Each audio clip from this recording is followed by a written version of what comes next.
Hello fellow mutants, welcome back to another video. And in this video we're talking about how this article that says why Lucasfilm is so worried about the next Star Wars movie. And let's just read. I'm not gonna do my typical pre-thoughts, let's just read. For the time being, the next Star Wars movie is scheduled for a December 2025 theater release. The previously slated move,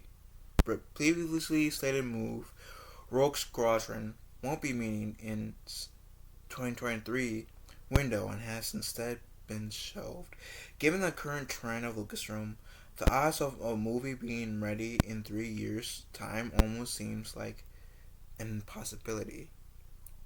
Yeah, because ever since The Rise of Skywalker came out, every Star Wars movie that was confirmed essentially, there was something wrong with the creative team, and they jumped ship or they got fired. Or like Ryan Johnson's trilogy hasn't been in flourishing because he's been so focused on his own train murder mystery movie that he hasn't even started doing anything in his trilogy, which makes people like me think that the Ryan Johnson trilogy ain't happening. Granted that I also said because Avatar 2 took so damn long to be made from Avatar 1, I didn't think that was going to come out. And Avatar 2 is coming out next month. So there is that chance that the Ryan Johnson movie might come out. Or trilogy might come out. However unlikely it seems, it's plausible. I'm just doubting it when it comes to Ryan Johnson. Anyways, it's been abundantly clear for years that internal turmoil has stalled the film development process for the company since the completion of the sequel trilogy. This was confirmed last week, and keep in mind this was published on October 31st. So when they mean last week, they mean like the week before the Halloween. So yeah. Anyways. This was confirmed last week when Lucasfilm SVP Michelle Raywan was demoted. The producer was tasked with overseeing Rogue Squadron's development, in addition to other new films, and was relieved of her duties following too many creative difficulties. Now 3 years removed from the last silver screen experience, Star Wars fans are itching to get back into theaters for a bit into the galaxy far, far away. That time is still a few years away, and best, and it's not one that Lucasfilm is partially looking forward to. With so much writing on the next theatrical title, Lucasfilm executives are actually worried about the franchise next step. Lucasfilm focused on getting the next Star Wars film right. Puck Industry insider Matthew Belloni reports that Lucasfilm's grueling development time for the next Star Wars film is the result of a culture of fear and indecision among company executives. Lucasfilm's internal mantra for new movies is getting it right, an attitude formed after the sequel trilogy development and production.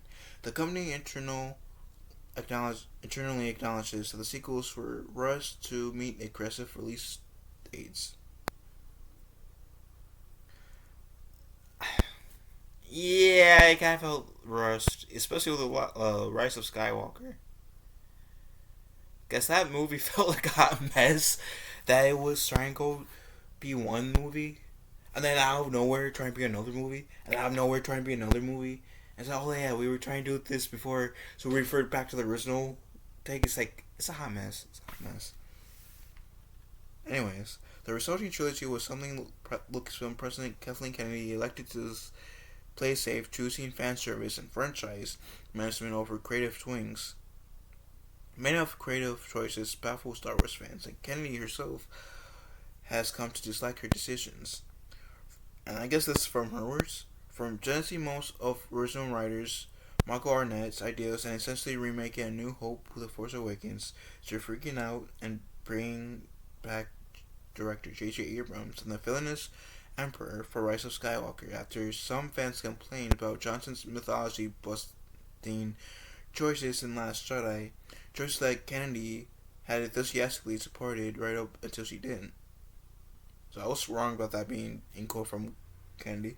Anyways, a contributing factor in Lucasfilm's slowly moving development process is Kennedy's recognition that the next installment needs to actually be good. It's become a juggling act, though, as the movie needs to be a different from the D plus stuff, but also somewhat the same. This is an understanding that Lucasfilm needs to steer the franchise away from fan service, heavily depicted in the newest wave of projects. And I don't think that fan service is exactly an issue. I mean, at the moment, I kind of been falling back in terms of my Andor reviews. I've been keeping up with Andor, so. And we had Saw Gerrera in the series. Saw Gerrera was introduced in the Clone Wars. And then we saw him again in Rogue One. And then when Rebels came out, they kind of backtracked, showed us more Saw Gerrera. Same with Jedi, uh, Jedi Survivor. That one game with Cal Kestis that I don't know why I'm having a brain for it. They brought in, but my point is they brought in Saw Gerrera, which some can say, "Oh my god, that was fan service," but the way they brought him in wasn't exactly fan service. It helped the story per se. So I have to feel like if they can do fan service, quote unquote fan service, as well as helping out the story, that'd be perfect and be well received for the majority of fans. The majority of fans. But doing what you guys did with the Emperor in Rise of Skywalker, then you guys are gonna have people like me going, wait, what? What the hell was this? What's going on? So, there's a line. Anyways, most important is that the next Star Wars film is rooted in what fans love about Star Wars, and that needs for high quality can't be overstated. Kennedy is looking to usher in a new Star Wars era, but Lucasfilm fears come from having to be bold and outdo itself, which just means if you're gonna do a trilogy, have a consistent, have an overall story arc, and have more consistencies than the sequel trilogy. Anyways, Disney essentially has to reintroduce Star Wars, so Star Wars is also constantly on television. This is a very tough task, or a very big hole she has dug for herself, depending on your perspective. Far tougher than simply saying yes to these D plus series. I got missed. Mandalorian, Andor, and Tales of the Jedi best shows to come out of Star Wars under Disney umbrella, and Clone Wars 6 and 7. Anyways, a new approach for Lucasfilm. Kathleen Kennedy is making life more difficult for herself than it needs to be. The same can be said about the rest of the Lucasfilm senior executives. Every Star Wars fan will appreciate the commitment to getting the next film right, but how Lucasfilm attempts to do so may spell doom for the project. This isn't the first time fans have heard Star Wars creators want to get it right. The last time that happened came in the form of the assurances of J.J. Abrams, who I cannot pronounce that word to save my life. Thank God I put these links in the pinned comments so you guys can correct me if I get any of these words wrong. Anyways, the rest of Skywalker speaks volumes to how it's possible to get nothing right.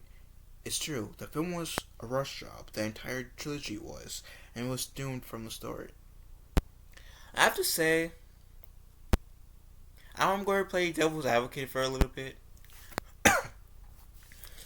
With The Force Awakens, even though it's been accurately compared to like The New Hope, pretty much like a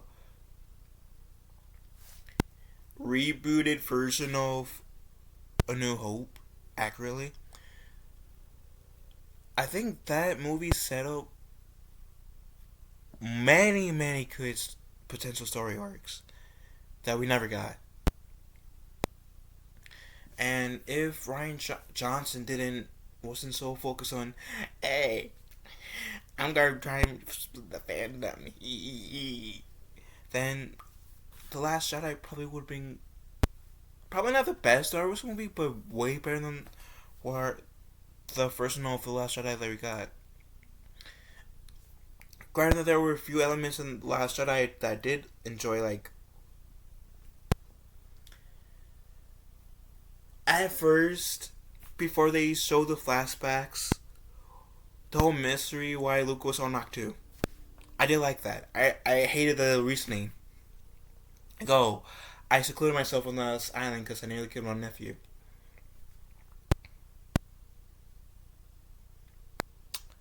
Mm-hmm. Like I said, there was like, you can't say that's a concept that J.J. Abrams introduced. Like, what exactly happened to make Luke go into hiding? The explanation that we got in The Last Jedi, for example, was very lackluster and disappointing, in my opinion. Anyways, getting back to the article, my point was the I feel like The Force Awakens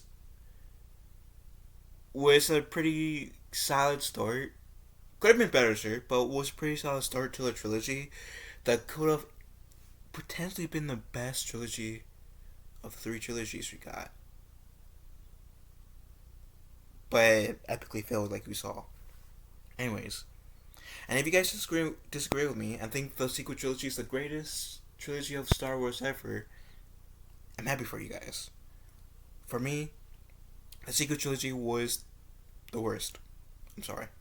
Anyways, Kennedy, Kennedy and Lucasfilm were dealt with a bad hand with a mandated annual release by Bob Iger. Disney wanted to imitate return to its investment. Oh, wanted to imitate return to investment, and the sequel trilogy was made as a means of printing money. No matter what Lucasfilm came up with, people are going to show up in droves, particularly with Episode 7. And the reason why Episode 7 probably had the best numbers in the box office,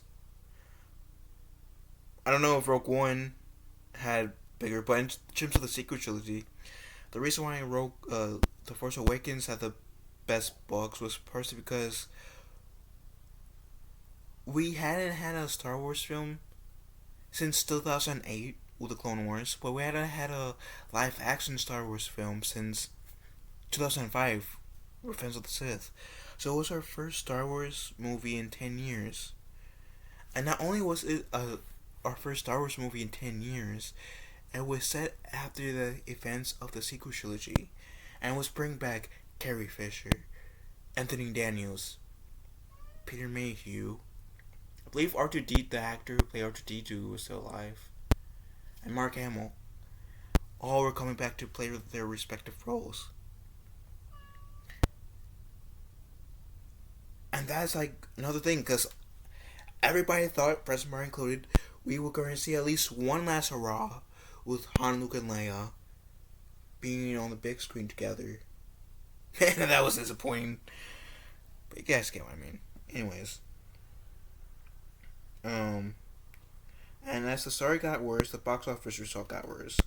George Lucas has made his Star Wars movies out of passion. He considered each of them his children. The reason Lucasfilms appealed to so many audiences was because he had a story to tell.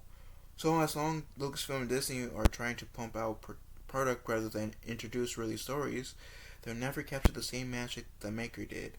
Touching out his ideas will never help either. And that's the thing.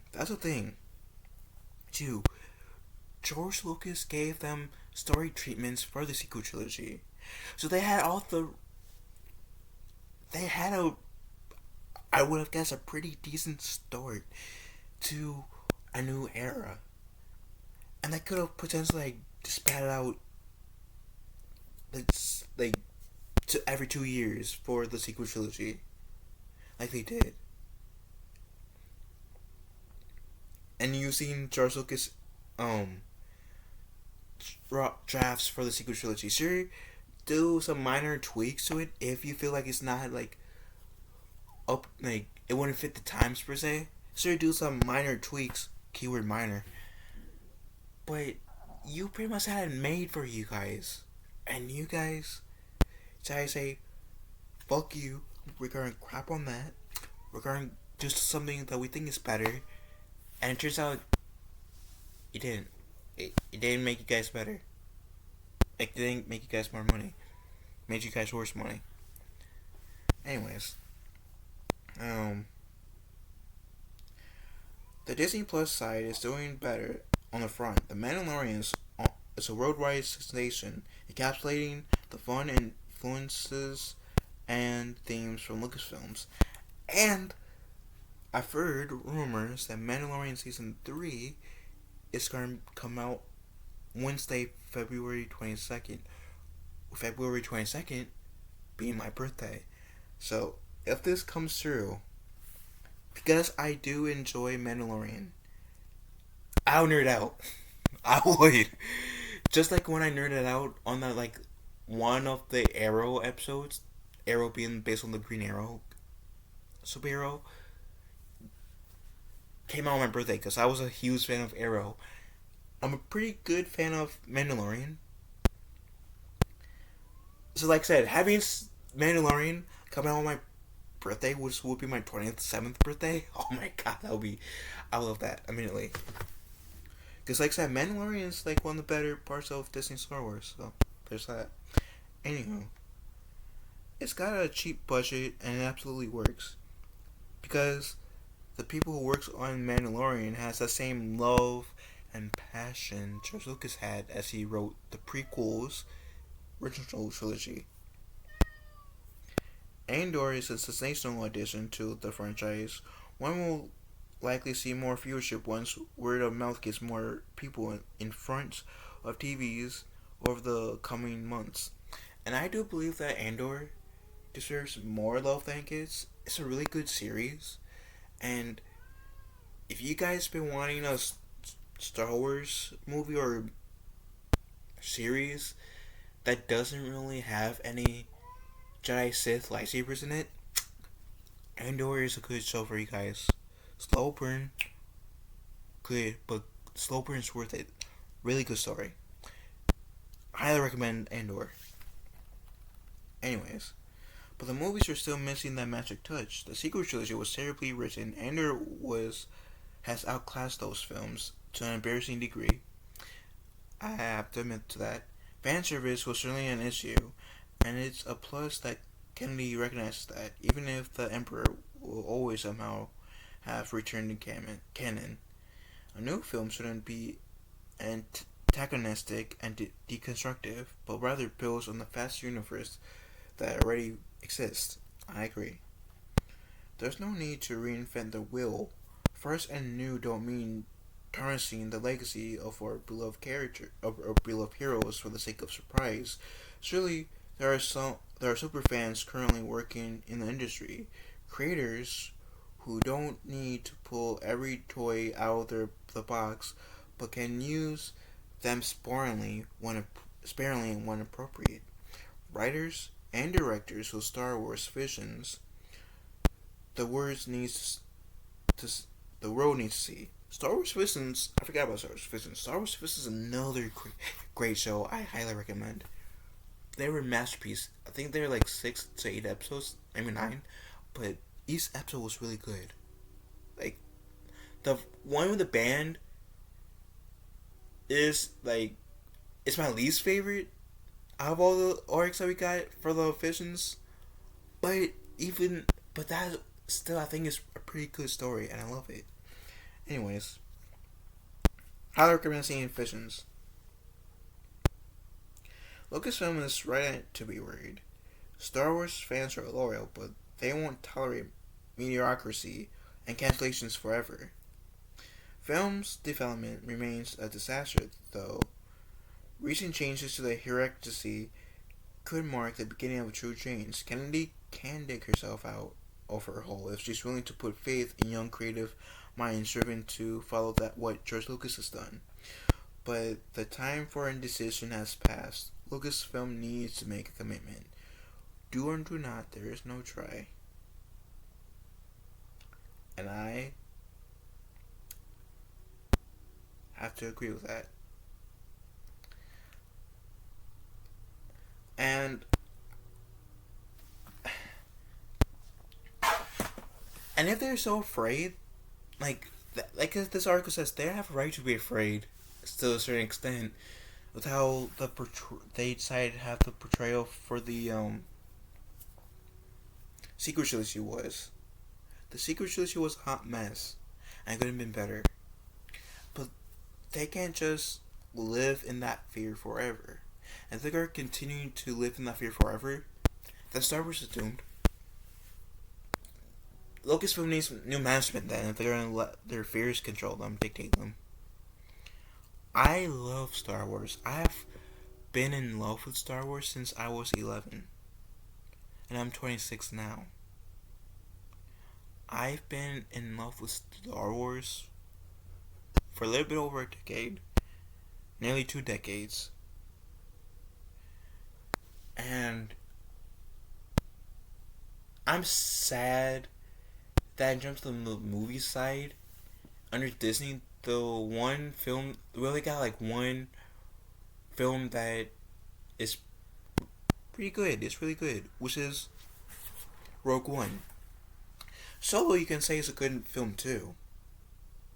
But,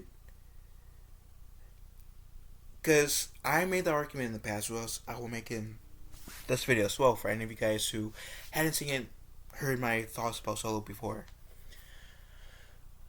Was a Han Solo movie needed? No. Was it a good Star Wars movie? No. Could I live life without having a Han Solo movie? Yes. Would that be better as a series? Yes. Potentially. Especially if they're not going to do like fake or cast someone that looks closely like Harrison Ford, then yeah, do a series. Which I think there was a guy who looked like Harrison Ford. Missed out that chance. I mean, Aaron Alderreich did a good job as Han Solo, but it's the opportunity for the look, man. But even though it's not a good Star Wars film, it's a good movie if you don't consider it as a Star Wars film. And regardless if you count it as a Star Wars film or not, the worst part is still L3.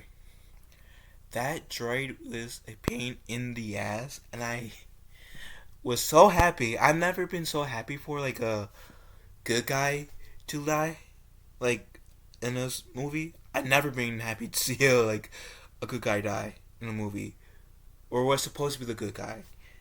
L3 was the first one for me to feel actually happy about that, because she was annoying.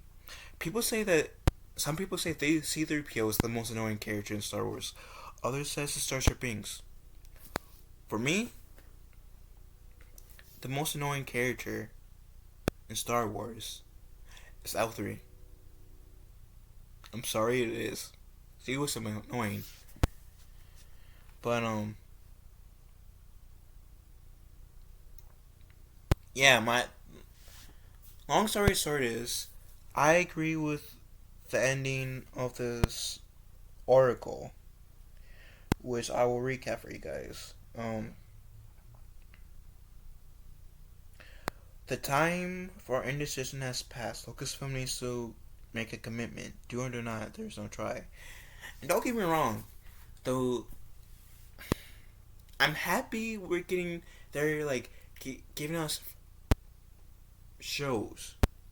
Because Kenobi was Book of Boba was Mandalorian has been good, in my opinion. Clone Wars Season 7, for the most part, has been good. Wasn't too much a fan of the Sisters arc. Rebels is pretty solid, so I feel like, especially within the second season. Oh yeah, Resistance was eh. Visions was yeah. Um, um, Tales of the Jedi was yeah. But I feel like Lucasfilm needs to focus on what made Star Wars in the first place, and that is making movies, quality movies.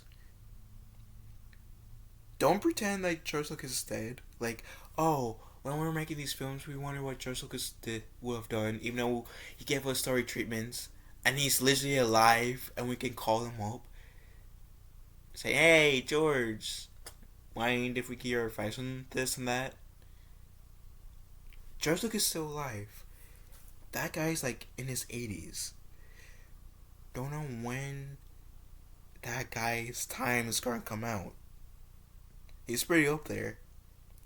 So, Lucasfilm, if you guys need to repatch the relationship between you and George Lucas, do it now. Do it now. Repatch your guys' relationship with George Lucas and try to win him over. And what would he do for the next series of movies? If he says, bring out the treatments I did for the sequel trilogy, decanonize the sequel trilogy, canonize my treatments for the sequel trilogy, then do it. Do it. Because there's Legends, which is George Lucas era. You guys can come up with a fancy name for the Disney's, for the current timeline, current continuity, and just like redo the sequel trilogy. I don't know. Whatever George Lucas suggests, do. From this point forward,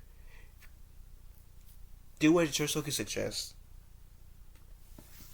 Because you guys were stupid enough to make him mad before. He gave you story treatments. And guys said that you guys couldn't do it. And I gave him the biggest middle finger. Repass that relationship. Go to him for advice. While he's still around. And apply those, what he gave you. And you will see a far better fan reception than you guys currently do now. And don't insult the fans if they criticize their films, because that is pretty much suicide. So, with that said, what do you guys think? Let me know in the comment section down below. Love you guys. Have a wonderful day. Be kind to one another. And I'll talk to you guys later. Later, tears.